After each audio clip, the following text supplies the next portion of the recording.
Você não vai em monte nem a templo nenhum, porque a verdadeira adoração não é no templo e nem no monte.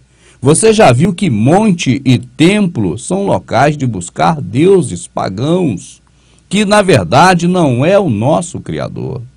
Aí você pode dizer, não, mas eu posso adorar em qualquer lugar, até mesmo no templo e no monte.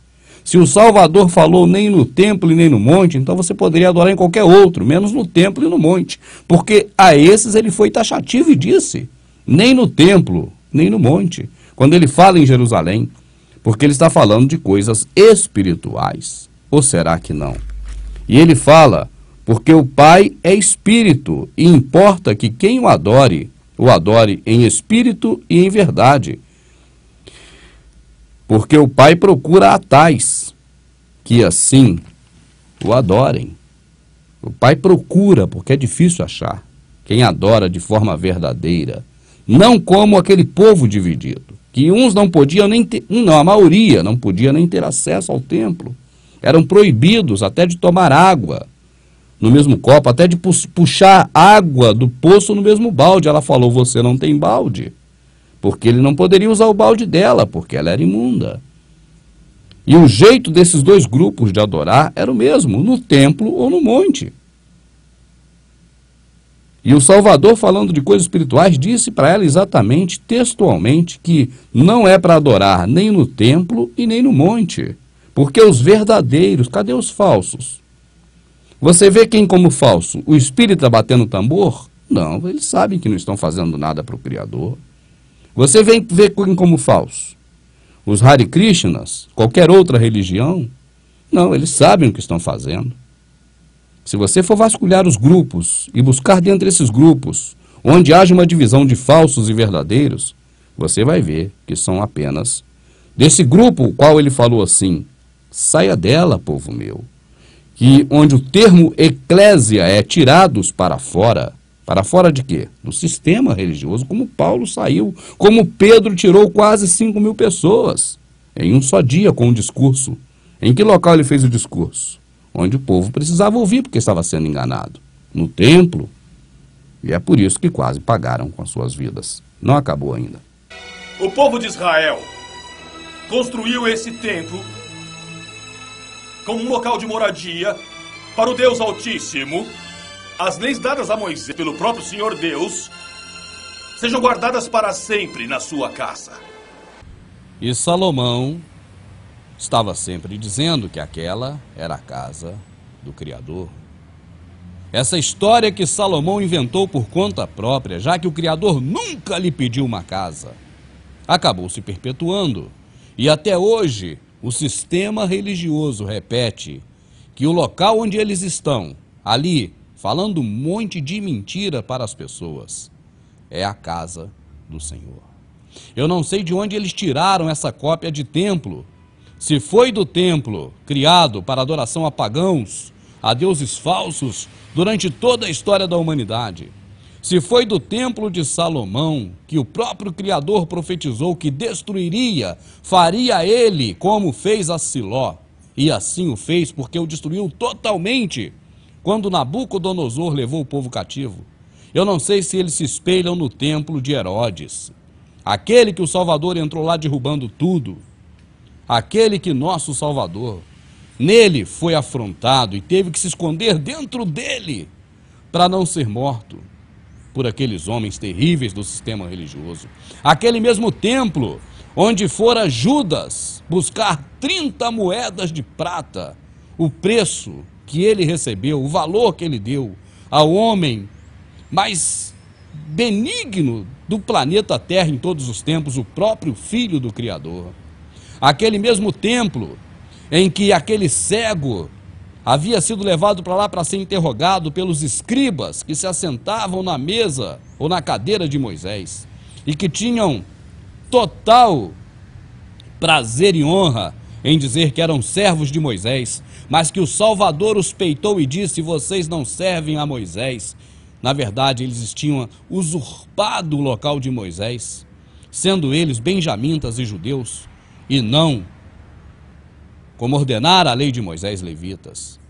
O mesmo templo em que o pai e a mãe daquele cego dizia: não, isso não é verdade, eu estou fora disso, com medo de serem expulsos daquele local, porque temiam aqueles homens religiosos. Tem idade suficiente e pode falar por si mesmo. Seus pais disseram isso porque temiam as autoridades dos judeus. Porquanto já os judeus tinham resolvido que se alguém confessasse ser Jesus, o Cristo, fosse expulso da sinagoga. Este mesmo templo que o Salvador tanto pregou contra ele, que Paulo pregou contra ele, que Estevão pregou contra ele e foi apedrejado. Este mesmo templo que Herodes construíra, com intenções políticas, em fazer um bom relacionamento entre aquela comunidade servil de judeus que estavam nas mãos políticas do governo romano e que agora, através do rei, enviado justamente para convencer aqueles homens a manipular aquelas pessoas para as tornarem servis através do sistema religioso, e o qual também Herodes dava agora total liberdade para extorquir, enquanto pudesse, aquela população.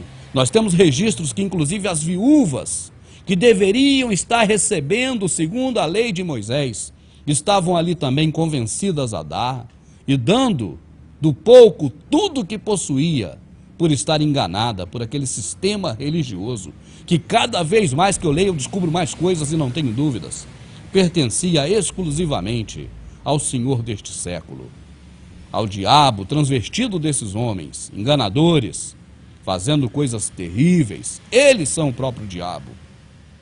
Enquanto as mulheres estavam a caminho, alguns dos guardas dirigiram-se à cidade e contaram aos chefes dos sacerdotes tudo o que havia acontecido.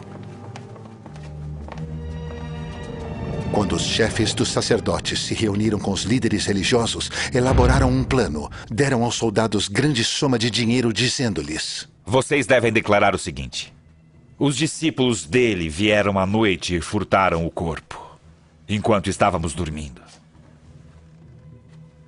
Se isso chegar aos ouvidos do governador, nós lhe daremos explicações e livraremos vocês de qualquer problema.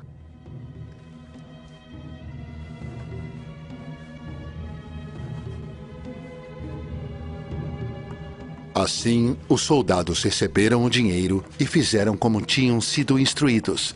E esta versão se divulgou entre os judeus até o dia de hoje. Os profetas do nosso Criador não cansaram de fazer denúncias e mais denúncias sobre o templo.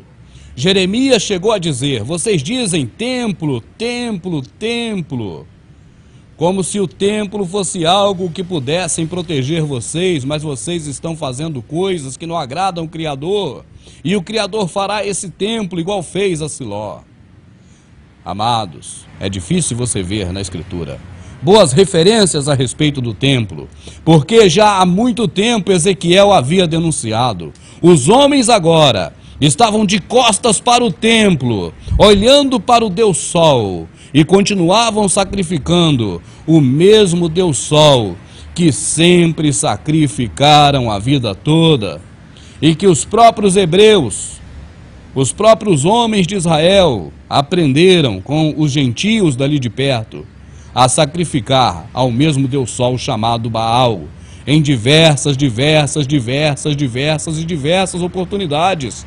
Nós vemos isso na Escritura, mas nós não tínhamos percebido até então que era uma prática corriqueira, porque até mesmo os que estavam no templo adoravam, era o Deus Sol, desde a época em que Ezequiel os havia denunciado. E eu pergunto, ainda hoje não é assim?